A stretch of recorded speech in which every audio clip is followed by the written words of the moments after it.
Eh bien, salut à tous et bienvenue dans cette nouvelle vidéo théorie qui va troubler votre vision sur l'histoire innocente de Genshin Impact et sur les véritables intentions que cache Paimon. Et si je vous disais que le but ultime de Paimon n'était pas moins que de contrôler le monde entier de Teyvat? Réfléchissez, et si ce casse-croûte d'urgence ne serait pas un en-cas de secours? Et si Genshin Impact cachait une histoire de trahison bien plus rude et glaçante que nous ne l'aurions jamais imaginé? Pourquoi Paimon, guide experte de Teyvat, ne se souvient pas tant que ça de son monde? Pourquoi Paimon est le seul individu de son espèce? Que faisait Paimon avant d'assister la voyageuse? Tant de questions qui restent dans le flou. Et pourtant, nous parlons ici de Paimon, le second personnage le plus important, notre meilleur ami. Alors pourquoi tant de mystères? Peut-être car elle n'est pas aussi innocente qu'elle ne semble l'être. Qui n'a jamais douté sur Paimon? Qui n'a jamais dit « elle est louche » ou encore « c'est la méchante » juste par ressenti? Car effectivement, énormément de joueurs ont eu cette impression et nous avons aujourd'hui, grâce au lore et à l'arrivée de Sumeru, différents passages qui parlent de Paimon indirectement, voire qui nous mènent sur la voie. Cette voie que nous allons vous montrer. Alors n'hésitez pas et abonnez-vous pour plus de vidéos théorie si nos suppositions déjantées ne vous semblent pas si stupides. Et surtout, n'oubliez pas de mettre un maximum de pouces bleus si notre travail vous a convaincu. Le destin de notre voyageuse est semé d'embûches, mais c'est bien à plusieurs que nous pouvons combattre le destin. Il faut partager l'aventure. Nous parlerons de Paimon, mais également des différents événements du monde de Teyvat dans le jeu, d'allant aux attentions des Fatui, de la quête d'Enkonomiya, jusqu'à l'histoire de l'Archon Dendro. Nous ne pouvons donc pas vous garantir une expérience sans spoil. Nous vous invitons donc à rattraper vos chapitres et à vous tenir à jour. Si cela ne vous dérange pas, alors c'est parti. Pourquoi Paimon serait méchante? Nous allons voir cette théorie en 3 étapes. Premier point. Paimon est louche. Paimon est louche d'un naturel. Énormément de joueurs ont soumis d'eux-mêmes cette supposition qu'elle serait le boss final. Déjà car elle paraît toute innocente et impuissante, toujours à se plaindre et à fuir. Et donc ça serait drôle d'un premier abord que ce soit le cas et qu'elle soit la véritable menace de Teyvat. Mais ce n'est pas tout. Plus on cherche, plus on s'enfonce. Son nom est également très louche. Paimon. Paimon est l'un des rois de l'enfer. Citation du Pseudo-Monarchia Daemonum, un traité documentant la hiérarchie des démons infernales au XVIe siècle. L'anniversaire de Paimon est le 1er juin. Juin, 6e mois de l'année. On pourrait se dire que c'est une coïncidence. Et pourtant, de multiples noms de démons dans le Pseudo-Monarchia Daemonum sont cités par Genshin Impact. Pour faire court, Bael, Baal, Barbatos, Morax ou encore... I'll leave this to you, the first sage of Booer. Et sans oublier Focalor, l'archon hydro de Fontaine. Cette référence est donc bien intentionnelle. Genshin, comme énormément d'œuvres dans le style manga, s'attarde sur le style des yeux pour leurs personnages. Les yeux de Paimon sont vides, blancs, avec la galaxie autour. Qui d'autre qu'une entité céleste pourrait avoir cet attribut? Voire, plutôt, à qui d'autre qu'une entité céleste donnerait-on cet attribut? Paimon est la seule de son espèce, habillée dans un style très célestia, la rapprochant plus des dieux que de l'humanité. Personne en Teyvat ne l'a déjà vue, elle qui pourtant connaîtrait parfaitement Teyvat. C'est un être petit, volant et assurément magique, mais apparemment rien d'insensé dans le monde où les gens contrôlent des éléments. Dans la toute première scène, pourquoi Paimon, qui s'est volé, pourrait se noyer? Pourquoi un être qui a l'air aussi faible pourrait survivre, elle qui se situe tout en bas de la chaîne alimentaire? Peut-être parce qu'elle n'est pas aussi faible qu'elle ne le prétend. Vous ne trouvez pas ça un peu bizarre que dès lors que l'on se réveille, on tombe sur un pauvre animal sans défense qui est en train de se noyer? Elle jouait la comédie. Paimon est assurément un être maléfique. Tout mène à cette déduction. Pourquoi cet être aussi faible peut-il arrêter le temps?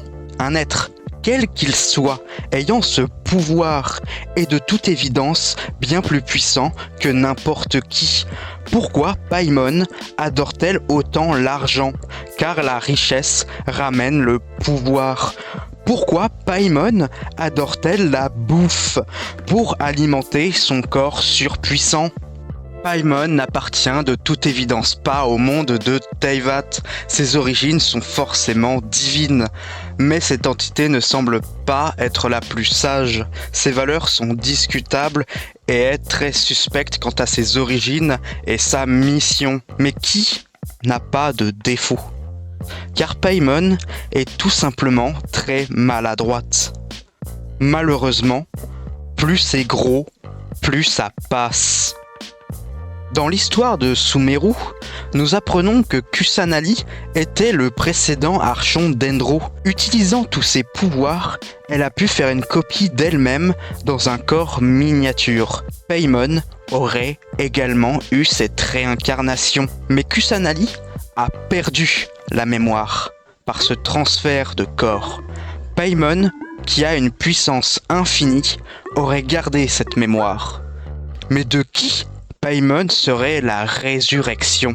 Oui, vous le pensez tout comme moi, la déesse inconnue. Certains supposent qu'elle aurait tout oublié comme Kusanali. Cela justifierait pourquoi elle ne se souvient plus parfaitement de Teyvat, mais ça serait oublier ses véritables pouvoirs. Elle ne se fait jamais attaquer par les monstres, peut-être car ils ressentent la puissance de Paimon et la redoutent. Attardons-nous sur la comparaison entre Paimon et la déesse inconnue. Ils ont tous deux des accoutrements de Celestia, des cheveux similaires. Mais pourtant, un détail cloche. Nous ne connaissons pas l'attirail de Paimon, mais les capacités de la déesse inconnue ne semblent pas être liées au temps. Ce sont des essaims de cubes rouges foncés, apparemment similaires à ceux qui avaient ravagé Kenria. Des intentions mauvaises, mais pas de capacités semblables. Également, les yeux ne sont pas les mêmes. Un camouflage peut-être, car effectivement, si Paimon était vêtue de noir et de rouge, elle semblerait bien plus agressive, mais peut-être bien que ce n'est tout simplement pas elle. En effet, si cette déesse avait eu une once des pouvoirs de Paimon, elle aurait pu stopper les deux jumeaux en arrêtant le temps, chose que peut-être nous n'avons pas pu ressentir, mais elle ne se serait pas autant mise en scène pour nous barrer la route. À moins que les pouvoirs temporels n'aient aucun effet sur les jumeaux. La déesse a réussi, en scellant leur pouvoir, à nous faire dormir pendant 500 ans, telle une bulle de temps. Un pouvoir peut-être pas temporel, mais son but était de renvoyer à un moment précis. Sinon, pourquoi elle ne nous aurait pas fait dormir jusqu'à la fin des temps? Paimon et le dieu inconnu, si elles ne sont pas la même personne, elles seraient au moins complices. Paimon étant la résurrection perdue d'un dieu temporel, elle voudrait désormais revenir à sa pleine puissance d'antan. Paimon, un petit ange volant, a donc bien des secrets. Et sous ce petit ange, malheureusement, nous imaginons bien un démon, car effectivement, second point, Paimon utilise la voyageuse. Paimon serait une manipulatrice. Qui de mieux que sa meilleure amie pour contrôler quelqu'un émotionnellement? Elle essaye, tout au long, de tisser des liens avec la voyageuse, au point que cette théorie de la trahison serait invraisemblable, tellement elle y met du cœur. Le but de Paimon serait simple, retrouver ses pleins pouvoirs et, comme a été ravagé Kenria, dominer tout simplement tout Teyvat, voire bien plus. Paimon, qui est la guide experte de Teyvat, ne sait en réalité jamais ce qu'il se passe et est confrontée en permanence à des surprises. Est-ce intentionnel ? Est-ce qu'elle joue un rôle de plus dans son innocence ? Elle le sait très bien, mais elle n'avoue pas toute la vérité. Elle fait semblant de ne pas savoir. Elle n'aurait aucune connaissance sur les Aranara. Elle les connaît très bien. Tout le reste, on ne l'apprend pas de la bouche de Paimon, mais des PNJ. Elle, qui se voulait si serviable, nous fait tourner en rond. Elle gagne du temps, car c'est bien ça que veut Paimon, du temps. Elle ne se fait jamais attaquer. Elle cherche à nous faire remarquer, attirant la sympathie tout autour de nous. Paimon est un drapeau pour reconnaître le héros, afin de l'attaquer ou de faire les bonnes rencontres. Dans l'histoire, on reconnaît mieux la voyageuse par sa camarade Paimon que par sa coiffure ou ses habits bizarres. Cela aide énormément Paimon dans ses objectifs, afin d'attirer les personnes mal intentionnées et les personnes influentes de chaque nation, les deux profitant grandement à Paimon. Paimon veut que l'on suive un chemin particulier, prédéfini dans ses plans, sans quoi elle nous dit « Nous verrons cet endroit plus tard ». Vous pouvez aller à Inazuma, mais sans Paimon, jamais vous n'aurez rencontré les bonnes personnes au bon moment. Car nous pouvons envisager que son pouvoir temporel lui permet de savoir exactement où est telle personne et à tel moment, aidant dans les moments profitables dans son objectif, que cela soit néfaste pour les amis du héros ou non. Mais les seuls qui ne tombent pas dans le panneau de Paimon sont ceux qui l'ont reconnu.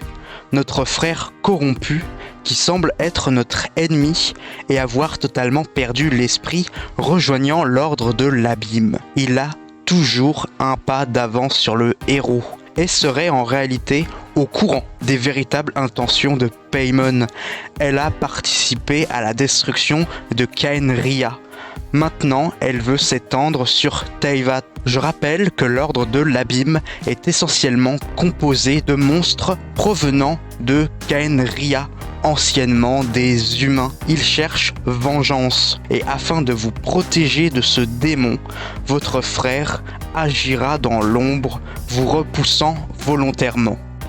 À la fin de la quête d'Enkanomiya, l'apôtre de l'abîme suppose que Paimon pourrait bien nous trahir et que l'on devrait se méfier d'elle. Des paroles en l'air dans cette situation. Mais pourtant, c'est l'abîme qui le dit en premier. Paimon serait donc mauvaise et nous manipulerait pour ses propres intérêts. Mais pourquoi ? Quel est son objectif ? Et pourquoi nous spécifiquement ?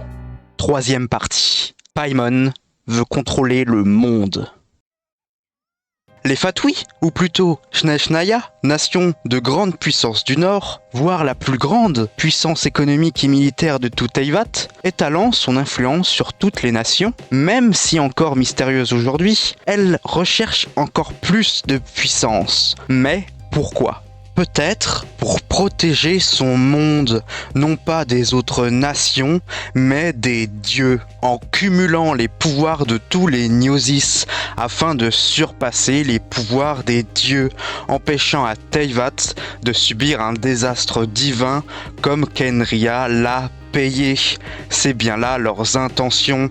Créer un dieu surpuissant. Les Gnosis, au pouvoir inconnu, pourraient être utilisés à différentes fins. La tsarine, voulant combattre contre les dieux pour protéger son monde contre un désastre similaire à Khaenri'ah, mais en même temps, si les Fatui les réunissent tous, mais tombent finalement dans les mains de Paimon, elle pourrait retrouver ses pleins pouvoirs, et bien plus, une sorte de nouvelle résurrection dans un corps plus grand.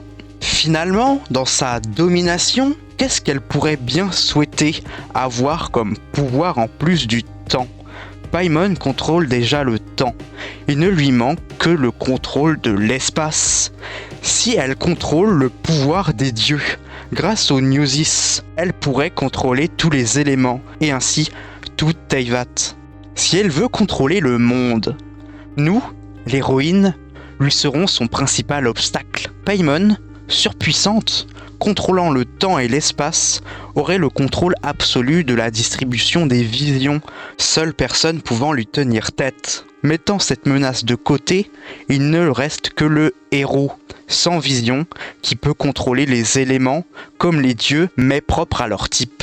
Pour finir, nous sommes en réalité le dieu de l'espace.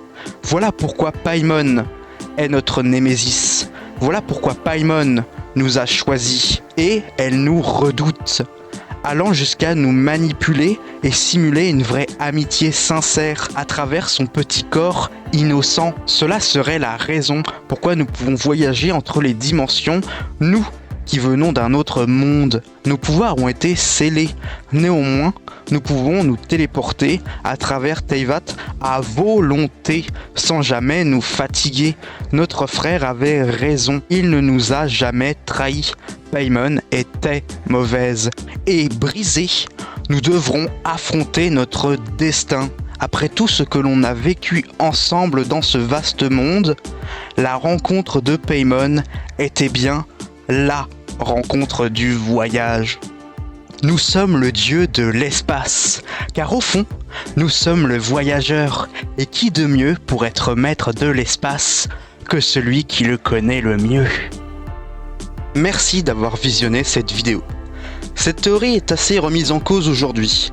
Depuis le temps, une trahison de Paimon semble effectivement vraiment invraisemblable, et de plus, si cela est vraiment le cas, alors cette révélation sera la révélation la plus déchirante, mais également la plus cramée à des kilomètres de tout l'univers du jeu vidéo. Cette théorie reste néanmoins fun. Vous pouvez écrire vos avis en commentaire, voire rejoindre le serveur Discord en description pour parler plus largement de manga. Ou même si vous voulez me soumettre des théories que vous voudriez que j'aborde, n'hésitez pas. Sur ce, n'oubliez pas, Arana ignora Nararana et l'amena à Vanarana, voire un Aranara nommé Arama. Bye.